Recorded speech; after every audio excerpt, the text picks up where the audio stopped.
So guys, കാരണം job replace ആയിട്ടുള്ള അല്ലെങ്കിൽ ഓട്ടോമേഷൻ വഴി ജോബ് റീപ്ലേസ് ആയിട്ടുള്ള പല ആൾക്കാരെയും നമ്മൾ കണ്ടിട്ടുണ്ടാവും. അതേപോലെ വന്നതിന് ശേഷം അവരവരുടെ റോള് നഷ്ടപ്പെട്ടതിൽ ഒരാളെയാണ് ഞാൻ നിങ്ങൾ പരിചയപ്പെടുത്താൻ പോകുന്നത്. ദേ ഇവനാണ് യൂട്യൂബിന്റെ ട്രെൻഡിങ് ബട്ടൺ. ഇവൻ എങ്ങനെയാണ് റീപ്ലേസ് ആയി പോയത്, എന്തുകൊണ്ടാണ് ഇപ്പൊ യൂട്യൂബ് അവനെ എടുത്ത് ഒഴിവാക്കിയെന്നുള്ള കൂടുതൽ ഡീറ്റെയിൽസ് അറിയണമെന്നുണ്ടെങ്കിൽ ഇപ്പൊ തന്നെ ഫോളോ ചെയ്യാം. എങ്ങനെയാന്ന് വെച്ചിട്ടുണ്ടെങ്കിൽ യൂട്യൂബില് നല്ല എല്ലാ സോഷ്യൽ പ്ലാറ്റ്ഫോമിലും ഇപ്പൊ നമുക്ക് നോക്കിയാൽ അറിയാം. ഫേഴ്സ്ലി അത് വന്നിട്ടുണ്ടായിരുന്ന ഇൻസ്റ്റഗ്രാം ആയിരുന്നു. അതായത് കസ്റ്റമൈസ്ഡ് ആയിട്ട് നമുക്ക് കണ്ടന്റ്, ഇപ്പൊ നമുക്ക് സെറ്റിങ്സ് പോയിട്ട് വേണമെങ്കിൽ കണ്ടന്റ് ചേഞ്ച് ചെയ്യാം, പ്രിഫറബിൾ കണ്ടന്റ്സ്.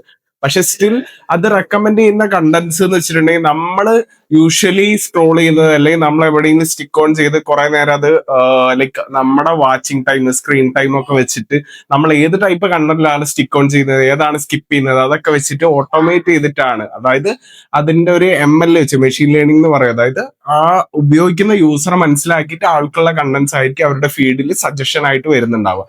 അതേപോലെ തന്നെ യൂട്യൂബിലും എല്ലാവരും ഇപ്പൊ ഷോർട്സ് ഒക്കെ വന്നതിന് ശേഷം അവരവർക്ക് ഇഷ്ടപ്പെട്ട കണ്ടന്റ്സ് അവര് സ്റ്റിക്ക് ഓൺ ചെയ്യും, കാണും, അല്ലാത്തത് സ്കിപ്പ് ചെയ്യും. അതേപോലെ മെയിൻ ഫീഡിൽ ഹോമിലും ഷോർട്സ് ഉണ്ട്, അതേപോലെ തന്നെ മെയിൻ വീഡിയോസ് ഒക്കെ ഉണ്ടാവും.